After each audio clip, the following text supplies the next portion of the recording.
জনগণের ইচ্ছায়, আল্লাহর ইচ্ছায়, জনগণের ভালোবাসায় যদি রাষ্ট্র ক্ষমতায় আসতে পারে, আমরা সেই মহান স্বাধীনতা যুদ্ধে শহীদ হওয়া পরিবার বর্গের জন্য আমরা স্পেশাল ভাতা ব্যবস্থার জন্য আমরা সেই আবেদন করব ইনশাআল্লাহ। আমার সম্মানিত ভাইরা, সম্মানিত রামগঞ্জবাসী, সম্মানিত দেশবাসী, আজকে আমরা যে কথাটা বলতে চাই, এদেশের মুক্তিকামী তৌহিদি জনতা সেই জুলাই অভ্যুত্থানে যেভাবে করে দেশকে রক্ষার জন্য, এদেশের ইসলামী আন্দোলনকে রক্ষার জন্য, ভারতীয় আধিপত্যবাদ থেকে এই দেশকে মুক্তির জন্য তারা ঝাঁপিয়ে পড়েছিল, কিন্তু দীর্ঘ একটি বছর পার হয়ে যাওয়ার পরেও এদেশের জনগণ কিন্তু আজকে সেই বৈষম্যহীন বাংলাদেশ, দুর্নীতি, মাদক, সন্ত্রাস মুক্ত বাংলাদেশের জন্য তারা যে জীবন দিয়েছে সেটি তারা পায় নাই। নির্বাচনের জন্য জাতি অপেক্ষা করছিল। আগামী 2026 সালের 12ই ফেব্রুয়ারি যে নির্বাচনের ঘোষণা করা হয়েছে, আমরা জনগণ আশাবাদী। এদেশের বাংলাদেশের জনগণ আজকে আশায় বুক বেঁধে আছে। সকল প্রকার অন্যায়, অবিচার, নৈরাজ্য, দুর্নীতি আর অপশাসনের বিরুদ্ধে ব্যালট বিপ্লবের মাধ্যমে জনগণ আগামী দিনে সকল অপশাসনের বিরুদ্ধে অবস্থান নেবে ইনশাআল্লাহ। আমরা বলতে চাই, বিগত দিনে স্বাধীনতা বিরোধী রাজাকার এই তকমা দিয়ে একটি গোষ্ঠী এই দেশ থেকে বিতাড়িত হয়েছে। আমরা শুনতে পাচ্ছি আবার একটি গোষ্ঠী এই স্বাধীনতা বিরোধী রাজাকারের তকমা তুলে তসবিহ পড়তে পড়তে তারা হয়রান হয়ে গিয়েছে। এই তসবিহ ছাড়া তাদের কাছে আর কোনো তসবিহ নাই। আমরা তাদেরকে সতর্ক করতে চাই, রাজাকার, স্বাধীনতা বিরোধী এই তসবিহ আর বাংলার জনগণ খায় না। দেশের 18 কোটি জনগণ আজকে আত্মস্বীকৃত রাজাকার। আমরা বলতে চাই, সেই ভারতীয় রাজাকারদেরকে এদেশের জনগণ আগামী দিনে প্রত্যাখ্যান করবে ইনশাআল্লাহ। আমার সম্মানিত ভাইরা, এদেশের বিরুদ্ধে আবারও চক্রান্ত হচ্ছে, নির্লজ্জা প্রণয়ন হচ্ছে। দেশের স্বাধীনতা, সার্বভৌমত্বকে হিংস্র থাবা দেওয়ার জন্য আবারও নির্লজ্জা হচ্ছে। এই দেশের অভ্যন্তরে থেকেই একটি গোষ্ঠী তাদেরকে ওয়েলকাম করছে। আমরা আজকের এই সমাবেশ থেকে বলতে চাই, বাংলাদেশের জামাত ইসলামী আগামী দিনে তাদের নেতৃত্বে এদেশের মুক্তিকামী, দেশপ্রেমিক, তৌহিদি জনতাকে সাথে নিয়ে সেই ভারতীয় আধিপত্যবাদকে রুখে দেবে ইনশাআল্লাহ। আমার প্রিয় ভাইরা, নির্বাচনের শিডিউল ঘোষণা হওয়ার একদিন পরেই আমাদের প্রিয় জুলাই যোদ্ধা, স্বাধীনতার অতন্দ্র বলিষ্ঠ কণ্ঠস্বর ওসমান হাদিকে হত্যার উদ্দেশ্যে তাকে পিস্তল ঠেকিয়ে গুলি করা হয়েছে। আমরা বলতে চাই, এক ওসমানকে গুলি করা হয়েছে, তাকে মেরে ফেলার হুমকি দেওয়া হয়েছে। ভারতীয় আধিপত্যবাদের বিরুদ্ধে কথা বলার জন্য আবরার ফাহাদকে হত্যা করা হয়েছে। ভারতীয় আধিপত্যবাদের বিরুদ্ধে কথা বলার জন্য 2 সহস্রাধিক ছাত্র জনতাকে জীবন দিতে হয়েছে। আজকে বাংলাদেশের 18 কোটি জনগণের রক্তের মধ্যে আজকে সেই শহীদদের রক্ত প্রবাহিত। প্রিয় ভাইরা, আমাদের ধমনীতে শহীদের রক্ত প্রবাহিত।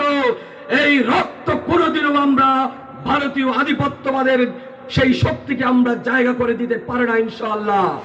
আমার প্রিয় ভাইরা, সংগ্রামী রামগঞ্জবাসী, আগামী দিনে আমরা অপেক্ষা করছি সেরকম একটি সুন্দর সমৃদ্ধ বাংলাদেশ বিনির্মাণের জন্য, যে বাংলাদেশে কোনো বৈষম্য থাকবে না, যে বাংলাদেশে কোনো দুর্নীতি থাকবে না, যে বাংলাদেশে কোনো প্রকার মাদক সন্ত্রাস থাকবে না, যে বাংলাদেশ হবে বিশ্বের দরবারে মাথা উঁচু করে দাঁড়াবার মতো একটি উন্নত বাংলাদেশ ইনশাআল্লাহ।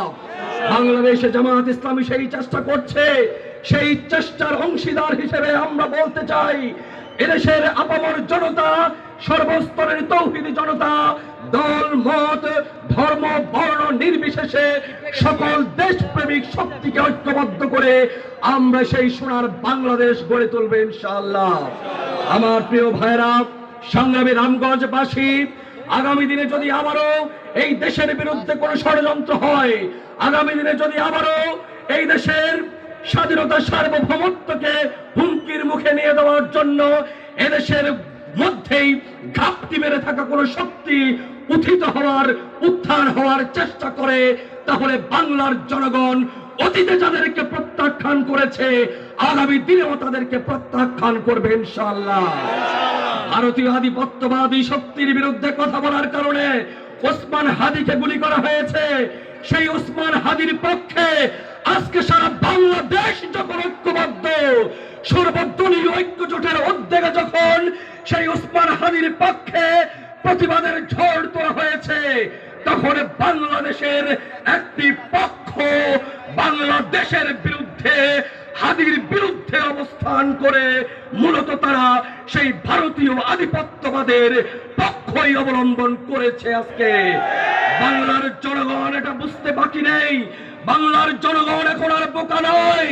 ৭১ আমাদেরকে বোকা বানিয়ে আমাদেরকে যেভাবে ধোঁকা দেওয়া হয়েছে, এই দেশ পাকিস্তান এবং ভারত যুদ্ধ লাগিয়ে দেওয়া হয়েছে, ৭১ পরবর্তী বাংলাদেশে আজকে জনগণ বুঝতে সক্ষম হয়েছে যে আমাদেরকে মূলত ষড়যন্ত্রের কবলে ফেলার জন্যই, এদেশকে লুটে পুটে খাওয়ার জন্যই, এদেশে তাদের ঘাঁটি তৈরি করার জন্যই, এদেশকে তাদের আধিপত্যবাদে বিস্তার করার জন্যই মূলত সেদিন সেই যুদ্ধে লাগিয়ে দেওয়া হয়েছিল। আমরা যুদ্ধ করেছি, আমরা স্বাধীন হয়েছি, আমরা এখন স্বাধীন সার্বভৌম রাষ্ট্র, স্বাধীন সার্বভৌম বাংলাদেশের অধিবাসী। সুতরাং এখন আমাদের সেই বাংলাদেশকে নিয়ে, আমাদের সেই স্বাধীনতা নিয়ে, আমাদের সেই সার্বভৌমত্ব নিয়ে যারা সেই ৭১ বদ নিয়তে আমাদেরকে সহযোগিতার নামে নাটক করেছে, আমরা তাদেরকে বলতে চাই, আগামী দিনে এই বাংলাদেশের জনগণ ২৪-এ যেমন তোমাদেরকে প্রত্যাখ্যান করেছে, আগামী দিনে তোমাদের এই জন্মভূমিতে, আমাদের এই প্রিয় মাতৃভূমিকে নিয়ে আর কোন নতুন কোন ষড়যন্ত্র করতে দেওয়া হবে না ইনশাআল্লাহ। এই দেশ আমাদের, এই দেশ বাংলাদেশের ১৮ কোটি জনগণের। এই দেশে আমরা হিন্দুরা আছি, এই দেশে আমরা মুসলমানরা আছি, এই দেশে আমরা খ্রিস্টান বৌদ্ধ সকল ধর্মের মানুষ মিলে আমরাই আমাদের এই দেশটাকে গড়ব। আমাদের এই দেশটাকে গড়ার জন্য, আমাদের এই দেশটাকে বিনির্মাণের জন্য আমাদের সহযোগিতার নাম করে কোন আধিপত্যবাদকে আমরা আর জায়গা করে দেব না ইনশাআল্লাহ। আমার সম্মানিত ভাইয়েরা, সম্মানিত রামগঞ্জবাসী, পরিশেষে আমি বলতে চাই, আগামী ২০২৬ সালের যে নির্বাচন আমাদের জন্য অপেক্ষা করছে, আসুন আমরা সবাই মিলে আমরা সেই নির্বাচনের জন্য প্রস্তুতি গ্রহণ করি। একটা লেভেল প্লেইং ফিল্ড প্রস্তুতের জন্য সরকার চেষ্টা করছেন। আমরা মনে করছি সরকারের সেই চেষ্টায় কোনো ঘাটতি নেই, কিন্তু আমরা এটাও হুঁশিয়ার করে দিতে চাই, সরকারের ভেতর ঘাপটি মারা কোনো শক্তি যদি সেই নির্বাচনকে বানচাল করার চেষ্টা করেন, অলরেডি হাইকোর্টে রিট করা হয়েছে, বিভিন্নভাবে সেই নির্বাচনকে ধামাচাপা দেওয়ার জন্য, বানচাল করার জন্য পায়তারা হচ্ছে। বাংলাদেশের বৃহৎ রাজনৈতিক শক্তির ভুয়া দাবিদার একটি মহল আজকে নিজেদের নিশ্চিত পরাজয়ে বুঝতে পারে সেই নির্বাচনকে বানচাল করার জন্য ষড়যন্ত্র করছে, চক্রান্ত করছে। আমরা বলতে চাই, জনগণ আজকে নির্বাচনমুখী। আজকে বাংলাদেশের 18 কোটি মানুষ আজকে নির্বাচনমুখী। সেই জনগণের ইচ্ছার বিরুদ্ধে গিয়ে, জনগণের আকাঙ্ক্ষার বিরুদ্ধে গিয়ে যদি কোন রকম ষড়যন্ত্র চক্রান্তের ফাঁদে পা দিয়ে থাকেন, তাহলে নিজের পায়ে নিজেই কুঠার মারবেন প্রিয় ভাইরা। তাই আসুন, মুক্তিকামী দেশপ্রেমিক সকল রাজনৈতিক দলের উদ্দেশ্যে আমাদের আহ্বান, আমরা সবাই মিলে জনগণের কাছে যাব, জনগণের পাশে থাকবো, জনগণের দুঃখ দুর্দশার কথা শুনবো, কিভাবে করে রাষ্ট্রের উন্নতি করা যায়, জনগণের খেদমত করা যায়, আমরা সেই বাণী নিয়ে জনগণের কাছে যাব। কোন রকম ভুয়া অপপ্রচার করে ভুয়া আস্ফালন দিয়ে জনগণকে প্রতারিত করার চেষ্টা করবেন না। এই বাংলার জনগণ সেই ভুয়া আস্ফালন, সেই ভুয়া আকাঙ্ক্ষা তারা আর খাবে না এই দেশে। আমার প্রিয় ভাইরা, আগামী দিনের বাংলাদেশ হবে এই ইনসাফের একটি বাংলাদেশ। আগামী দিনের বাংলাদেশ হবে ন্যায় ভিত্তিক একটি সমাজ প্রতিষ্ঠার বাংলাদেশ। আগামী দিনের বাংলাদেশ হবে সকল দুর্নীতি আর অপশাসনের কবর রচিত হয়ে সেখানে আল্লাহর আইন এবং সৎ লোকের শাসন প্রতিষ্ঠিত হওয়ার বাংলাদেশ। আগামী দিনে কোন প্রকার অপশক্তিকে এই বাংলার জনগণ গ্রহণ করে নেবে না। যাই ভারতীয় আধিপত্যবাদ সহ বিশ্বের যে কোনো দেশের আধিপত্যবাদকে আলিঙ্গন করার জন্য চেষ্টা করবে, আধিপত্যবাদী শক্তির সাথে যারাই আঘাত করার চেষ্টা করবে, জনগণ তাদেরকে ঘৃণা ভরে অতীতের মতোই প্রত্যাখ্যান করবে ইনশাআল্লাহ। সবাইকে আজকের আয়োজনে উপস্থিত থাকার জন্য আন্তরিক ধন্যবাদ, মোবারকবাদ জানিয়ে মহান পরওয়ারদিগারের দরবারে উত্তম জাযা কামনা করে প্রোগ্রাম শেষ পর্যন্ত আপনারা থাকবেন সেই আহ্বান জানিয়ে আমি এখানে বিদায় নিচ্ছি। আল্লাহ হাফেজ। আসসালামু আলাইকুম ওয়া রাহমাতুল্লাহি ওয়া বারাকাতুহু।